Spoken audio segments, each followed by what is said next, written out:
There are various signs and symptoms for the various drugs that people could take. Generally, they're withdrawing. Generally, they're changes in their personality, changes in their attitudes and their moods, their lack of coherency, their lack of concentration, their irritability, could be withdrawal symptoms, could be their behaviors in terms of seeking out the drug, in terms of isolating themselves to use the drug, in terms of withdrawing from social experiences that they were part of or activities they enjoyed before.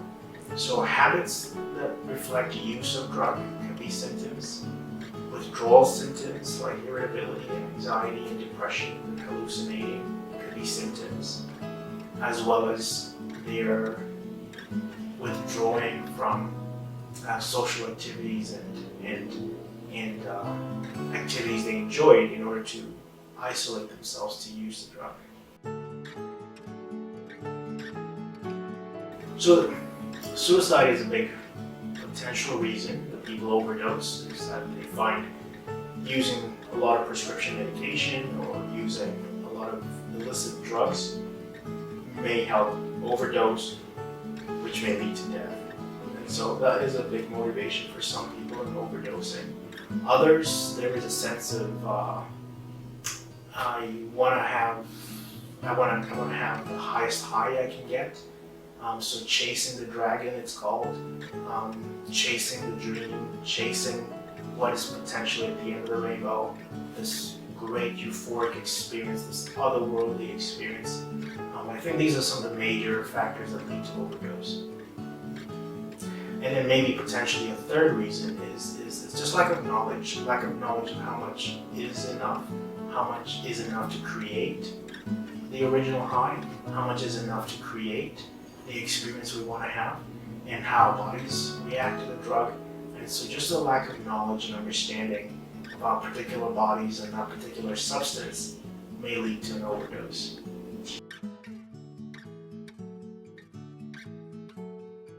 Maybe the difference is the volume we take or the amount we take and how quickly we take it. So maybe in different environments, we may be taking more quicker than in other environments.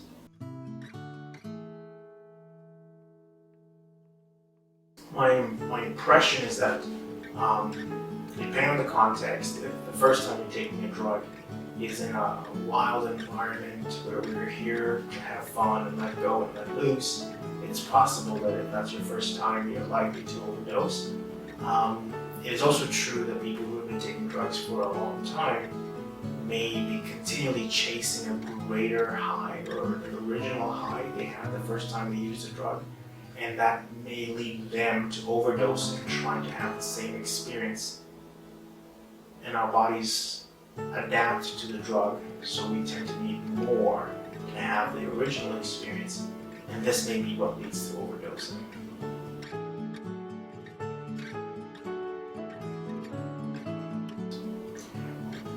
Almost everyone is not chasing death.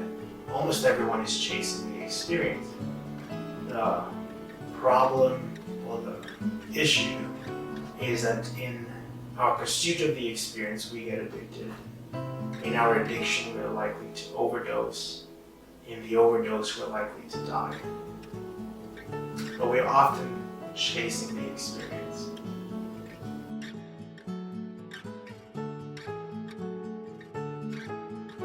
We do need to be our brother's keeper.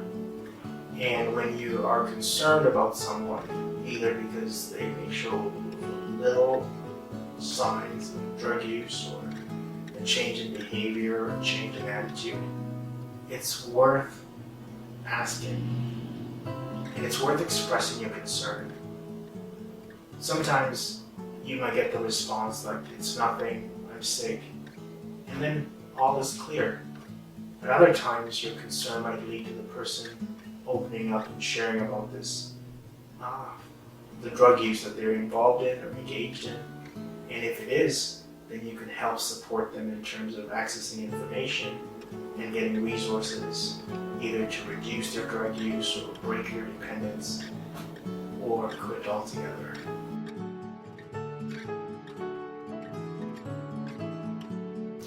In a workplace, it's very appropriate to inform a supervisor, or HR, or manager so that someone else can intervene who has a bit more authority or power within the work context to help that person get help. And if it's a family member or friend in the community, it may be helpful to reach out to other family members and other friends who maybe have a bit more sway or a bit more influence with that person. It's not uncommon, and it is something we should learn to practice to call for help when the person is not responding to us.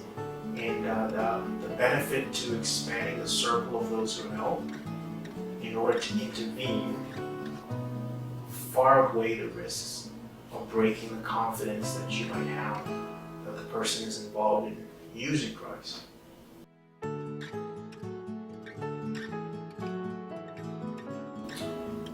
Often it's said that a person needs to hit rock bottom in order to be saved, in order to allow themselves to be helped.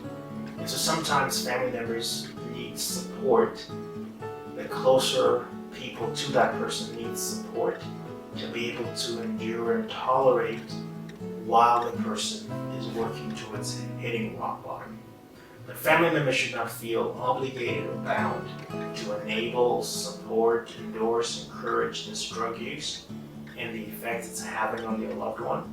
They should be willing to set boundaries in terms of their time and their participation in the person's life if it makes them uncomfortable, if they feel like they're being drawn into a compromising situation. But it's often the case that a person needs to be allowed to hit rock bottom. And when they do, they tend to be more open to help and interventions. When they don't, they tend to be more opposed to it and oppositional to it. And if there's someone that they listen to or trust the most, and that person can be roped in or drawn in to be the point of the intervention or the spokesperson for the family, then that is a good thing as well.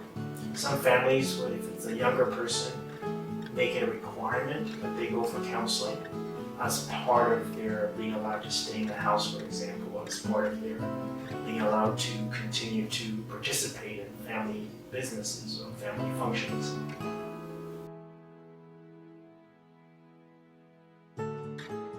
So probably the best number to call is 211. It's a provincial number that allows anyone to access information on government-sponsored drug treatment programs that are available under AHS, Alberta Health Services.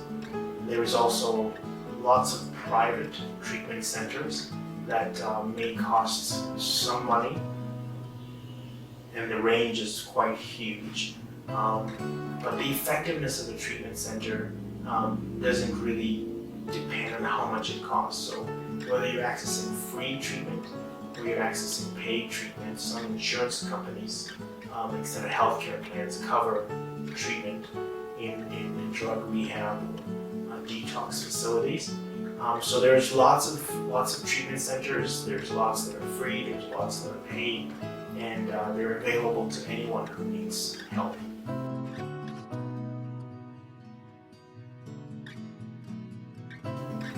Change is possible. Be patient. Be compassionate with yourself. Get help, and change is possible.